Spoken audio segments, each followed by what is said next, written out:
Hey, what's up, you guys? This is Jesse with Bands 411. We are here with the Picassos. Go ahead and introduce yourself for all of those lovely people who do not know you. My name is Charles Urban. I am premier singer, songwriter, percussionist, guitarist, soul visionary at the moment. So, how did you come up with the name Picassos? Well, it had been something that I had kind of thought about for a while, actually. I had had previous band names, and I think I don't want to get too much into that, but the concept essentially was respecting the artist's memory, but at the same time, like, deviating from that. Not necessarily anything to do with specifically that artist, but the concept of being an abstract artist working within the confines of something that was previously unrecognized. Who exactly inspired you to be in a band?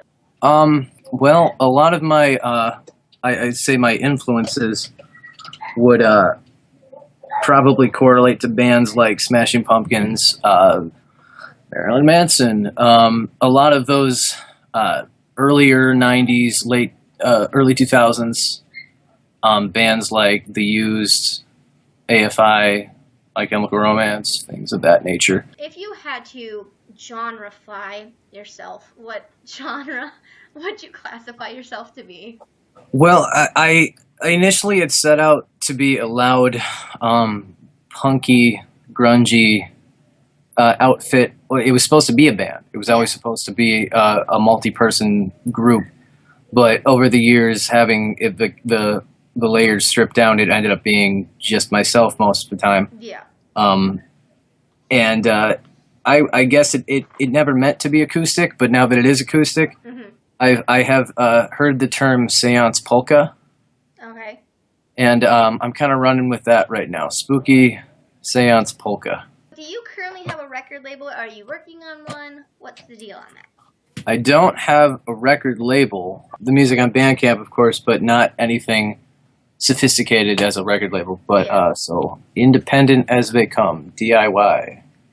Your own self.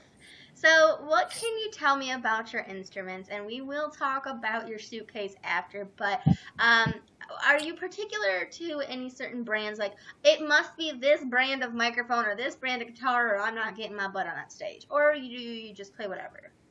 I'm super not particular about the instruments I have. I really couldn't care less the type of guitar, so long as it kind of looks the way that I want it to. And I purposely got a really just kind of off-brand, not a huge brand, but a lot of people would recognize. It's called a Rogue. Okay. Which is the guitar that I generally play, and I got it specifically because it was as bland as it is, so I could decorate it the way that I wanted it to be. Yeah.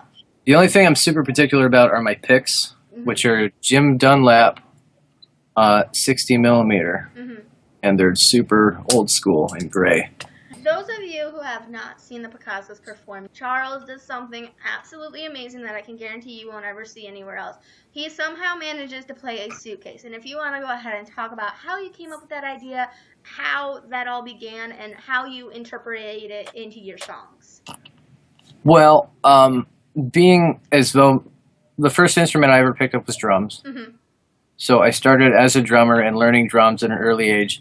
So I've had this foundation of rhythm, so it always made sense that the music that I write was very, it's been brought up by friends that like it's always focused on the rhythm as opposed to even the melody. And that was something that, like, looking for the right drummer is the hardest thing in the world. It is truly, it's been a task for sure. So as opposed to trying to nail somebody down, the person I can definitely guarantee will be at that show will be myself. So I ended up becoming this one-man band, and I saw some like old blues stuff that they use, or like street performers and like New York subways. They'll have the suitcase and they'll outfit it so they can use it as a kick drum while using a snare or something like that. Or artists like modern artists like Shaky Graves, like he's a big deal, and he had used the suitcase in a couple like live sessions. And that kind of inspired me to be like, oh, well, maybe I can outfit that to my own needs. And that ended up being my stomping was naturally happening, so why not use a kick pedal on it, on the suitcase? That is something that just blew my mind away. Like, He's doing everything. He's singing. He's playing guitar, and now he's using a tambourine and a suitcase at the same time. Like, you guys really, if you are in Michigan, you really need to check him out, like, right now. Out of the places you've performed, where has your favorite place been? Always a special place in my heart is the Phoenix Cafe in Hazel Park. Mm-hmm. They are for the art, to the art, always about the art, and I'm a big fan of that whole that space particularly. Mm-hmm. Let's talk about this lovely thing that you have. Look released. At me. There I am. Do you want to talk about this lovely little CD that I've like worn out? This is not the first disc that I've released under this title. I released a demo disc previous to this, little over almost 2 years ago, Mm-hmm. and that was called Nostalgic Murmurs, and that has a very viscerally raw. It's an electric, loud, punk rock, but grungy, but still dipping into spookier, ethereal tones. That was just a demo to see what I could do. This is a little more exactly what I do now, to a T, as it is acoustic. It is featuring the Suitcase, in fact, and a lot of the new material that I wrote specifically to perform acoustically. And it's called Behind the Curtain. Out of all of the songs that you have written, what is your favorite one? On that one, My Personal Phenomena. Yeah. And it is literally about the fact that my house may or may not be haunted. Oh, that's fun.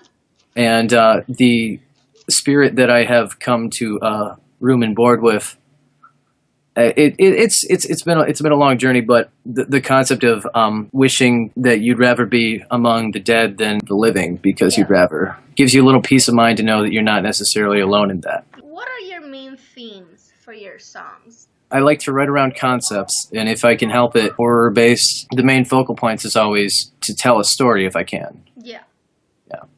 How can fans to be gain access to your music? Well, I do have the CD right now, and I might be re-releasing some of my older my demo tape, because I found some extra sleeves of that, so I might have to have those available for purchase at shows, of course. But first place I'd love for people to find the music is at shows. But if you can't, definitely the Bandcamp. I have a couple YouTube videos up right now too for free streaming. The Bandcamp is pay what you want for it. If you want to purchase the entire album, it's like not even $5, but you can pay for each song whatever you want. I think there's some other streaming service that I put it on, like a radio, but I don't know if you can. Now we're going to get into some fun and silly kind of questions. All right, so would you rather be a dragon, a gargoyle, or a unicorn? Yes. Probably a gargoyle. Yes, that is badass. This is my boy. I love gargoyles. They're the most amazing things. I think his name is Quasimodo. I rescued him. Somebody was going to throw him away on the side of the road, and I found him, and I had to rescue him. Oh, he is so cool. he's a rescue, but he's a good boy. If you had one superpower, what superpower would you have? Of course, I've always wanted to fly. Mm-hmm. You have a gargoyle for that. I do. Would you rather be MySpace, Twitter, or Facebook? Ooh.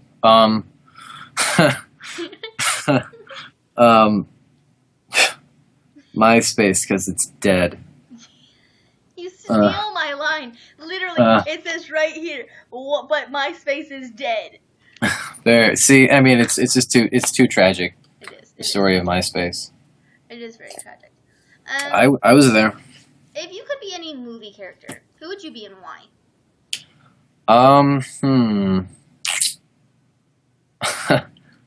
Probably Hannibal Lecter. Mm-hmm. Just because he has all the skills of a doctor and a fine dining chef, and mm-hmm. just has the best way about himself. He knows who he is. Nobody can tell him anything else. Yeah.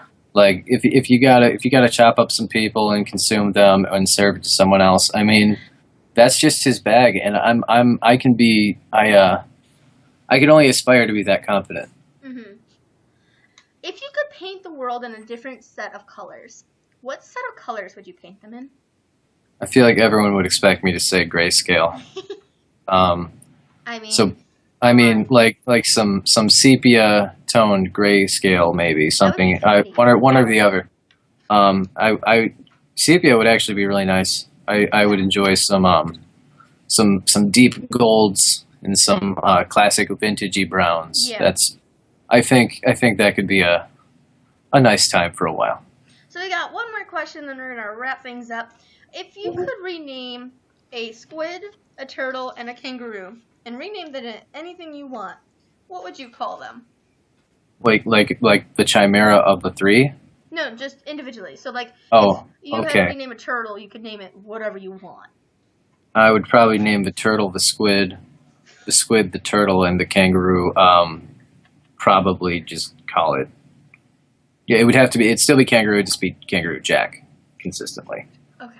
Yeah. All right. So that is all the questions we have for this amazing interview with the Picassos. Please go check them out in the links down below. Don't forget to listen to the music, buy the CDs, or I'm going to start beating people with this. Thank you again so much for this amazing interview. If you have any last words, go ahead and say them now. Thank you for listening. This has been the Picassos, and I hope to see you around. Yeah. And if you see them at a show, go say hi, go introduce yourself, buy the merch. You'll get a free sticker. Oh, that's for sure. The stickers You'll are get amazing. some free. Like, you'll get some free stickers. Look at this. It's amazing. More to come. Ooh, is that a promise or a threat? Oh, it's a bit of both. Okay. Oh, I'm scared. Guys, please go check the Picassos out in the links down below. Buy some merch. And if you're in Michigan, hey, go check them out. They've got some shows coming up, and they're fantastic.